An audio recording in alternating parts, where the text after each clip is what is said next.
আসসালামু আলাইকুম আমার প্রিয় বন্ধুরা, আশা করছি আপনারা সবাই ভালো আছেন।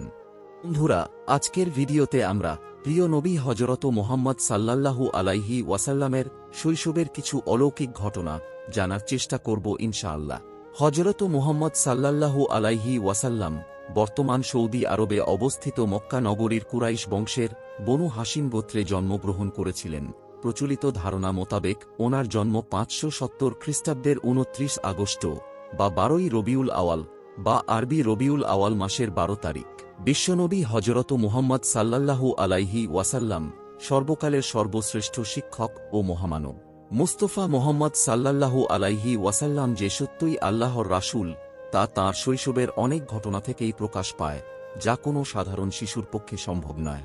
হযরত হালিমা বর্ণনা করেন, শিশু মুহাম্মদকে আমার গৃহে আনার সাথে সাথেই রহমত, বরকত প্রকাশ হতে লাগল। এত পরিমাণ দুধ নির্গত হতো যে হযরত মুহাম্মদ এবং তাঁর দুধ ভাই একান্ত তৃপ্তির সাথেই দুধ পান করে ঘুমিয়ে পড়তেন। আর উটুনির দিকে চেয়ে দেখতে পাই সেগুলোর স্তন দুধে পরিপূর্ণ হয়ে গেছে। বিবি হালিমা বলেন, আমার স্বামী উটুনির দুধ দহন করলেন এবং আমরা তৃপ্তির সাথে তা পান করে সারা রাত আরামে কাটালাম। দীর্ঘদিন পর এটাই প্রথম রাত্রি যাতে আমরা শান্তিতে ঘুমিয়ে পড়লাম। আমার স্বামী বললেন, হালিমা, তুমি খুবই ভাগ্যবান শিশু নিয়ে এসেছ। আমি বললাম, আমারও এটাই ধারণা, এই শিশু অত্যন্ত সৌভাগ্যবান। বিবি হালিমা আরও বলেন, মক্কা থেকে ফেরার পথে শিশু মুহাম্মদকে কোলে নিয়ে যে দুর্বল বাহনটিতে চলতে লাগলাম, মুহাম্মদের বরক্তে বাহনটি এত দ্রুত চলল যে সবার বাহনকেই হার মানালো। আমার সাথী মহিলারা আশ্চর্য হয়ে বলতে লাগল, এটা কি সেই দুর্বল সাওয়ারি যার ওপর আরোহণ করে তোমরা প্রথম এসেছিলে? এরপর বাড়ি এসে দেখলাম সমস্ত বকরিগুলো দুধে পূর্ণ হয়ে আছে, অথচ কিছুক্ষণ পূর্বে সেগুলো দুধ শূন্য ছিল। আমার গোত্রের লোকেরা তাদের রাখালদের নির্দেশ দেয় যে তোমরাও তোমাদের পশু ওই জায়গায় চড়াও যেখানে হালিমার বকরি চড়ে, কিন্তু তা তো চারণক্ষেত্রের বিশেষত্ব ছিল না, বরং গায়েবী মদদ ও বরকতের মধ্যে নিহিত ছিল। তা ওই সমস্ত লোক কোথায় পাবে? এভাবে আমরা প্রায়ই তাঁর বরকতের ঘটনাবলী প্রত্যক্ষ করতাম। হযরত হালিমা বর্ণনা করেছেন, তিনি কখনো শিশু মুহাম্মদকে উলঙ্গ অবস্থায় রাখতে পারতেন না। সেরূপ করলেই তিনি চিৎকার করে কাটাতেন। যতক্ষণ পর্যন্ত তার শরীরের উপর চাদর টেনে দেওয়া না হতো ততক্ষণ তিনি ক্রন্দন থামাতেন না। হালিমা বলেন, যেদিন হতে আমি জানতে পারলাম শিশু মুহাম্মদ সাল্লাল্লাহু আলাইহি ওয়াসাল্লাম উলঙ্গ থাকতে পছন্দ করেন না, সেদিন হতে আর কখনো তাকে উলঙ্গ রাখিনি। তাঁর দেহ আবৃত করে রাখার জন্য সর্বদা সজাগ দৃষ্টি রাখতাম। হযরত আব্বাস বিন আব্দুল মুত্তালিব রাদিয়াল্লাহু আনহু বর্ণনা করেছেন, তিনি রাসূলকে বলেছেন, আপনার নবুয়তের একটি মাত্র নিদর্শন ছিল আমার ইসলাম গ্রহণের কারণ, তা হল তিনি দেখলেন রাসূলে পাক শৈশব অবস্থায় আঙ্গুলি সংকেতে চাঁদকে ইশারা করছেন। রাসূলে পাক যেদিকেই তাঁর আঙ্গুলি ফেরাচ্ছিলেন চাঁদও ঠিক সেদিকেই আসা যাওয়া করছিল। শিশু হযরত মুহাম্মদ হালিমার গৃহে থাকাকালে কখনো তাঁর উভয় স্তন হতে দুধ পান করেননি। সব সময় তিনি একটি স্তন থেকেই দুধ পান করতেন, অপরটি তাঁর দুধ ভাইয়ের জন্য রেখে দিতেন। ন্যায়বোধের এমন চরম দৃষ্টান্ত পৃথিবীতে খুবই বিরল।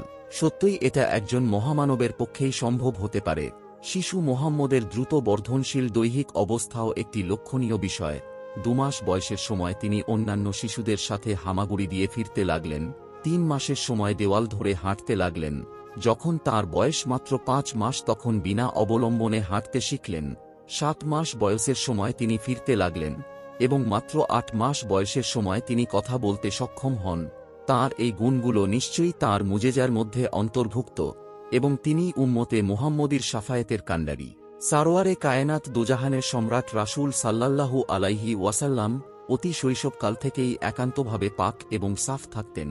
শিশুরা সাধারণত নিজের পায়খানা প্রস্রাব নিজের অঙ্গে প্রত্যঙ্গে বা জামা কাপড়ে মেখে থাকে, এমনকি তা মুখে দিয়ে থাকে, কিন্তু শিশু মুহাম্মদের দুধমাতা হালিমা বর্ণনা করেন, শিশু মুহাম্মদ কখনো বিছানায় পেশাব পায়খানা করে নিজ অঙ্গ বা কাপড় অপবিত্র করেননি।